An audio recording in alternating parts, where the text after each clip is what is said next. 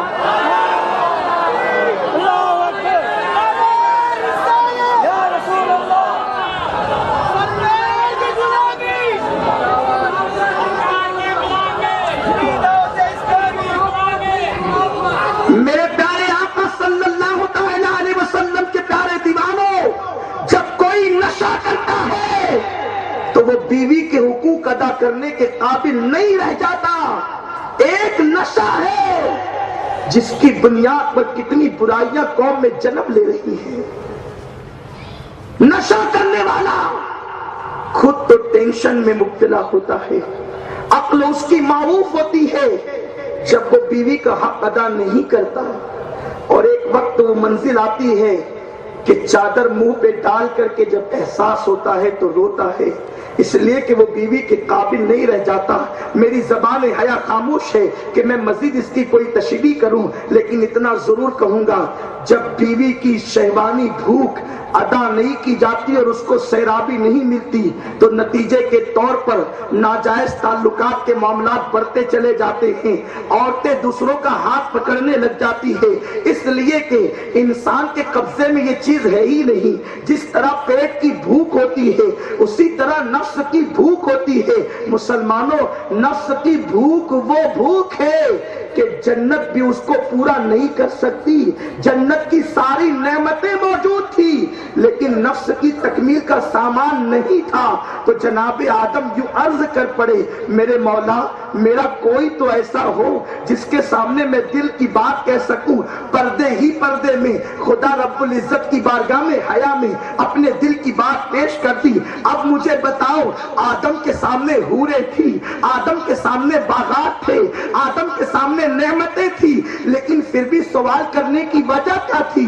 اس لیے کہ اللہ نے انسان کو جو نفس کی بھوک عطا کی ہے اس کو جنت کے پودے بھی پورے نہیں کر سکتے, جنت کے پھل بھی پورے نہیں کر سکتے.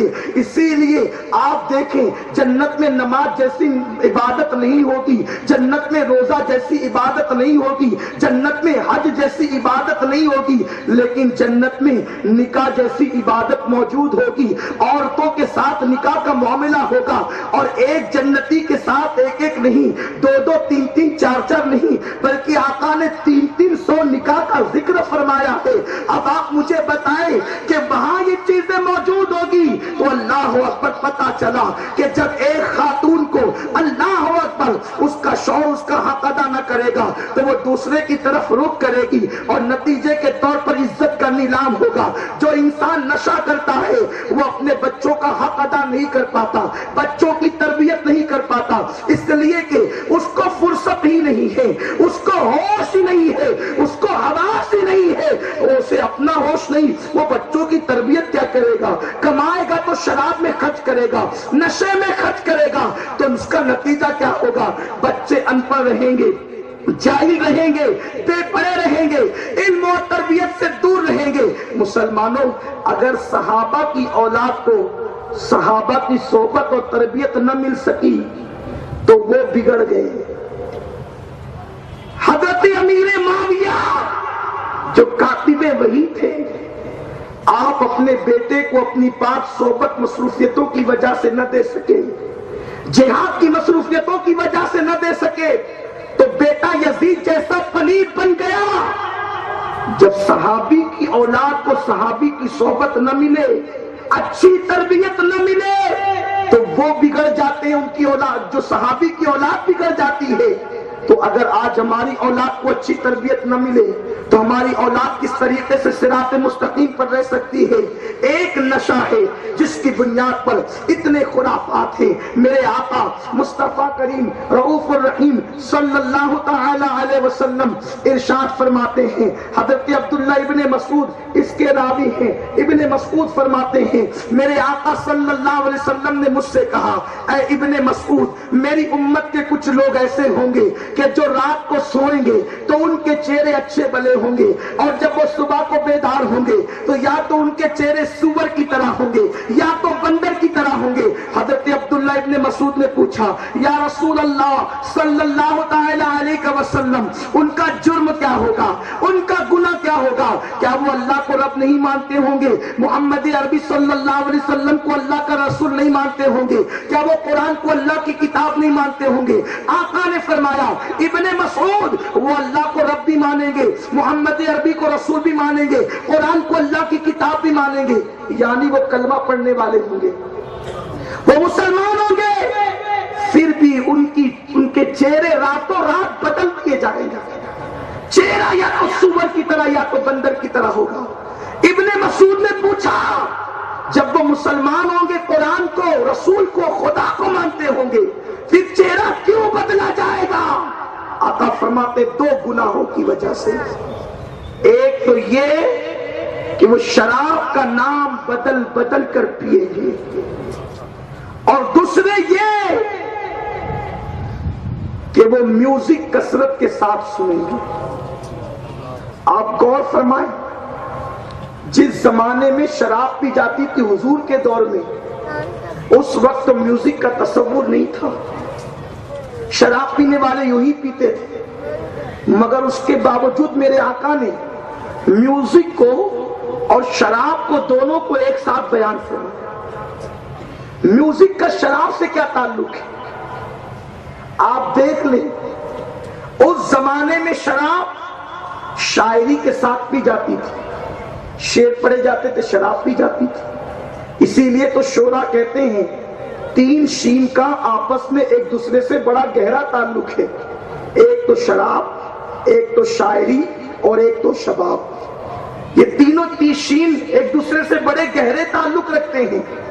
اس لیے آپ دیکھیں گے ماضی کے شعرا کی زندگی میں آپ کو شراب ملے گی، تو جس زمانے میں شراب پی جاتی تھی اس زمانے میں لوگ شاعری کے ساتھ پیتے تھے، میوزک کے ساتھ نہیں پیتے تھے۔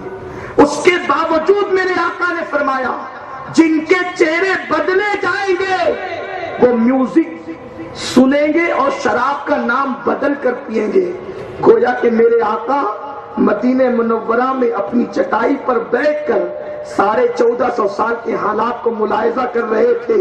آج کسی بھی بار میں آپ جا کر کے دیکھیں کہ وہاں شراب کے ساتھ میوزک کا دخل ضرور موجود ہوتا ہے اور لوگ میوزک کے ساتھ شراب پیتے ہیں۔ میرے پیارے آقا صلی اللہ علیہ وسلم کے پیارے دیوانوں، لیکن جو لوگ شراب پیتے ہیں، شراب پینے والے یہ عذر پیش کرتے ہیں مولانا سب صحیح ہے، عذاب اپنی جگہ، گناہ اپنی جگہ، سارے نقصانات اپنی جگہ، اب ہم شراب پینے کے عادی بن گئے، شراب چھوٹ نہیں سکتی اس لیے ہم پیتے ہیں۔ اب بتائیں ہم شراب کیسے چھوڑیں؟ ہم نہیں چھوڑ سکتے۔ میں آپ کو ایک بات عرض کروں گا میرے پیارے آقا علیہ السلام کے پیارے دیوانوں، شراب کوئی بھی ہو وہ رہتی تو کڑوی ہے۔ میرے آقا علیہ السلام کے دیوانوں، اب تک کوئی شراب ایسی ایجاد نہیں ہوئی جو لذیذ ہو یا جس میں شربت کی طرح لذت ہو۔ ہر شراب کڑوی ہوتی ہے کیونکہ وہ سڑی ہوئی ہوتی ہے، اس میں سڑاپن موجود ہوتا ہے۔ اب میں آپ سے پوچھنا چاہتا ہوں، ایک بچہ جب ناسمجھ ہوتا ہے، ایک دن کا ہوتا ہے یا ایک دن بھی نہیں چند گھنٹوں کا ہوتا ہے، تب سے وہ ماں کا دودھ پیتا ہے، اور ماں کے دودھ کی لذت کیا ہے؟ خدا کی قسم اللہ نے پانی کا ٹیسٹ اس میں پیدا فرمایا، اللہ نے غذائیت اس میں پیدا فرمائی، ہر چیز بچہ ماں کے سینے کے دودھ سے حاصل کرتا ہے۔ مسلمانوں بتاؤ، جب وہ 2 سال تک مسلسل دودھ پیتا ہے، وہ بچہ جو دودھ کے بغیر نہ دن کو رہ سکتا ہے نہ رات کو رہ سکتا ہے، لیکن جب وہ 2 سال کا ہوتا ہے تو ماں اس کا دودھ چھڑاتی ہے اور وہ بچہ دودھ چھوڑ دیتا ہے۔ مسلمانوں بتاؤ، اگر انسان کوشش کرے تو انسان کی کوشش سے جب ماں کا اتنا لذیذ دودھ چھوٹ سکتا ہے تو انسان کی کوشش سے شراب کا کڑوا گھونٹ کیوں نہیں چھوٹ سکتا؟ انسان کوشش کرے، جان لو یہ شراب ہے، اور پھر سنیو ہم تو عاشق رسول ہیں، ہم اپنے آپ کو کس منہ سے عاشق رسول کہتے ہیں؟ آپ کو نہیں پتا، جب شراب حرام نہیں ہوئی تھی پینے والے پیتے تھے، شراب پینے والے پیتے تھے۔ جب قرآن کی یہ آیت نازل ہوئی، یا ایھا الذین آمنوا انما الخمر والمیسر والانصاب والازلام رجس من عمل الشیطان، جب یہ آیت نازل ہوئی آقا نے فرمایا اے بلال جاؤ اور مدینے کی گلیوں میں اعلان کر دو کہ اے بادہ نوشو، اب شراب حرام ہو چکی ہے، اب کوئی شراب نہیں پی سکتا، نہ دن میں نہ رات میں، نہ صحت میں نہ بیماری میں، شراب نہیں پی جا سکتی۔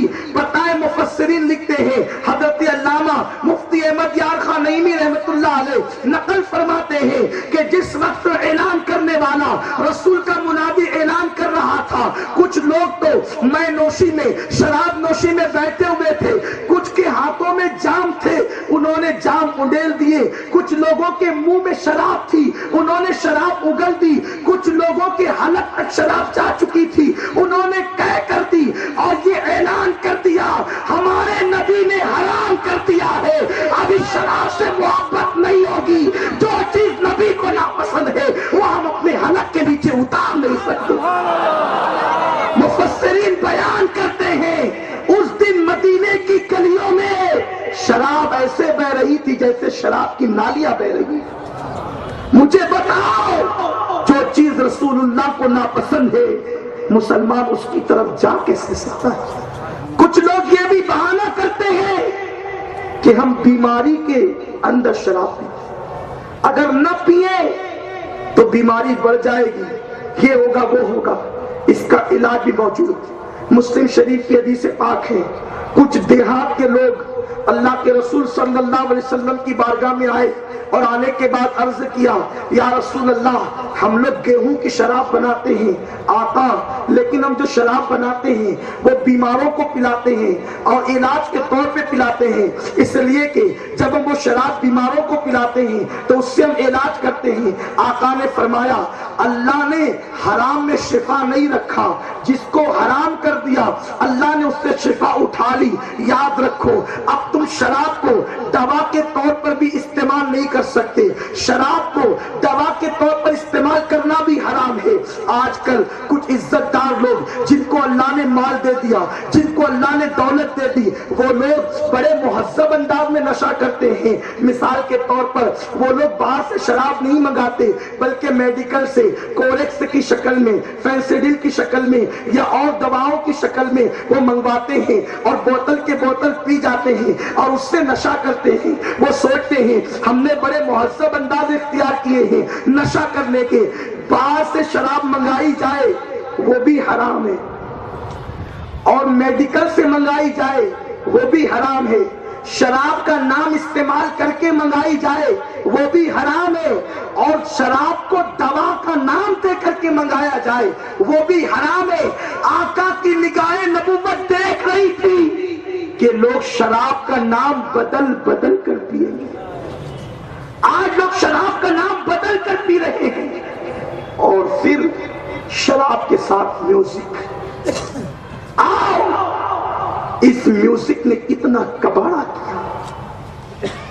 میرے آقا مصطفیٰ کریم رؤوف الرحیم صلی اللہ علیہ وسلم فرماتے ہیں میوزک دل کے اندر ایسا نفاق پیدا کرتی ہے جیسے بارش کے گرنے کی وجہ سے سبزہ پیدا ہوتا ہے۔ حدیث پاک کا مفہوم عرض کروں، اور جو لوگ میوزک سے بچتے ہیں ان کے لیے آقا علیہ السلام کا فرمان کیا ہے؟ سنیں اور ایمان تازہ کریں۔ آج لوگ معاذ اللہ اپنے کانوں میں ایئر فون لگا کر میوزک سنتے نظر آتے ہیں اور میوزک کے دل ڈالے نظر آتے ہیں۔ یہ میوزک بھی دل میں شراب کی اور گناہ کی محبت پیدا کرتی ہے، اس لیے میوزک کا بھی بائیکاٹ ہونا چاہیے، کیونکہ آقا نے شراب کو میوزک کے ساتھ اور میوزک کو شراب کے ساتھ بیان فرمایا۔ اس لیے میوزک سے بچو میرے پیارے آقا علیہ السلام کے پیارے دیوانوں۔ ایک حدیث مبارکہ ہے، اس کو دل کے کانوں سے سنو، ایمان تازہ ہوگا، جس کا مفہوم یہ ہے میرے آقا علیہ السلام فرماتے ہیں قیامت کے دن اللہ کا منادی ندا کرے گا، اے اہل محشر، وہ لوگ جو اپنے کانوں کو میوزک کی نحوست سے بچاتے تھے، جو میوزک اور گانے سے بچتے تھے، وہ لوگ کہاں ہیں؟ اللہ تبارک و تعالیٰ ان کو طلب فرماتا ہے، وہ لوگ حاضر ہوں گے تو اللہ رب العزت ان کو عرش کا سایہ عطا کرے گا۔ کن کو؟ جو دنیا میں اپنے کانوں کو گانے اور میوزک سے بچاتے تھے، اللہ ان کو عرش کا سایہ عطا کرے گا۔ آقا فرماتے ہیں جب ان کو عرش کا سایہ ملے گا تو اللہ رب العزت فرشتوں سے کہے گا اے فرشتوں ان سے پوچھو یہ میوزک سے کیوں بچتے تھے، یہ گانوں سے کیوں بچتے تھے؟ وہ بندے عرض کریں گے مولا ہمارے کانوں کو بھی میوزک اچھا لگتا تھا، ہمارے کانوں کو بھی میوزک اچھا لگتا تھا، لیکن ہم اس لیے نہیں سنتے تھے کہ تو نے اور تیرے محبوب نے منع فرما دیا، اس لیے ہم میوزک سے بچتے تھے۔ اللہ فرمائے گا ان بندوں سے پوچھو یہ دنیا میں میرے لیے بچتے تھے، میرے حبیب کی رضا کے لیے بچتے تھے، کیا یہ آج میوزک سننا چاہتے ہیں؟ آج یہ میوزک سنیں گے؟ وہ بندے کہیں گے مولا جب تو نے منع کیا ہم تیرے لیے رک گئے، آج تو اجازت دیتا ہے تو انکار کسے ہے؟ اللہ فرمائے گا جو لوگ دنیا میں میوزک سے بچتے تھے ان کو بغیر حساب و کتاب جنت میں داخل کر دیا جائے، ان بندوں کو جنت میں داخل کر دیا جائے گا۔ جب وہ جنت میں جائیں گے تو اللہ جنت کی حور سے کہے گا اے حور تو میوزک بجا، وہ ساز نہیں بجائے گی، وہاں میوزک کے آلات نہیں ہے، اللہ کی قدرت ہے کہ میوزک اللہ نے حور کے گلے میں پیدا فرمایا۔ وہ حور جب آواز نکالے گی تو میوزک کی آواز ہوگی، لیکن دنیا کی طرح نہیں، جنت جنت ہے۔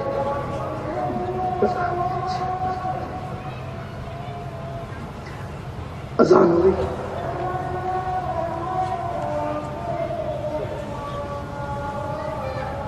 یہاں بھی اذان ہوگی اور یہاں بھی نماز ہوگی۔ ایک بار درود شریف پڑھ لیں، اللہم محمد صلی اللہ علیہ وسلم، محمد بعد محمد صلی اللہ علیہ وسلم، وعلى زوی وآلہ فدتہ وکرمہ.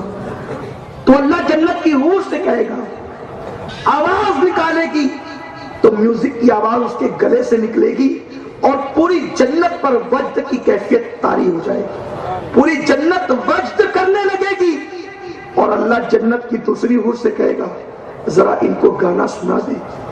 جب دوسری حور گیت گائے گی، اعلیٰ حضرت رضی اللہ تعالیٰ عنہ کہتے ہیں حور جنا ستم کیا طیبہ نگر میں پھر گیا، چھوڑ کے نغمے حجاز دیس کی چیز گائی کی. وہ گائے گی اللہ کی حمد و ثنا کا گیت گائے گی تو وہ لوگ اسی میں مست اور مگن ہو جائیں گے. جب جنت کی حور خاموش ہوگی وہ کہیں گے مولا کتنا اچھا گیت تھا، اور سنا دیا جاتا تو بہتر ہوتا. اللہ فرمائے گا میرے بندو تم نے کتنا سنا؟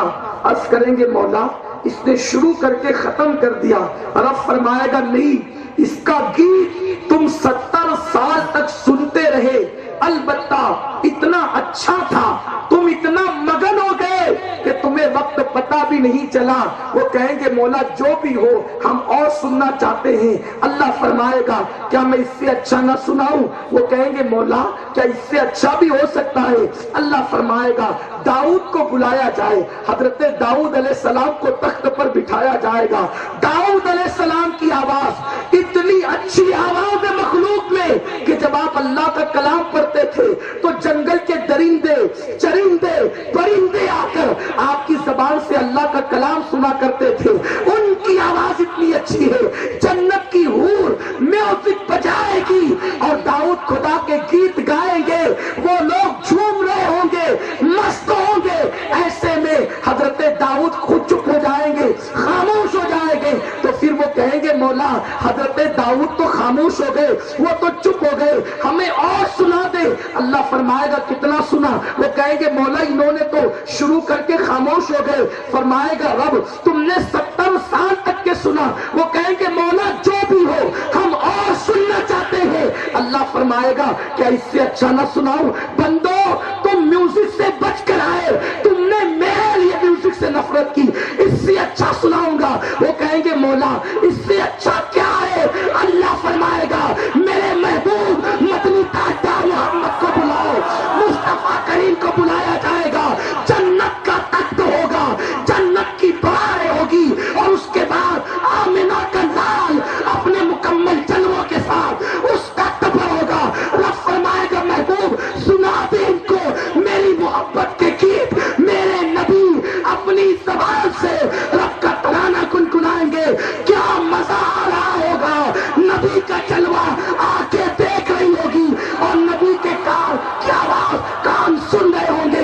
سبحان اللہ. بغیر دیکھے آج ہم کہتے ہیں مصطفیٰ جان رحمت پہ لاکھوں سلام، بغیر دیکھے کہتے ہیں اے شہنشاہ مدینہ الصلاۃ والسلام، بغیر دیکھے کہتے ہیں وہ کمال حسن حضور ہے کہ گمان رب سے جا نہیں.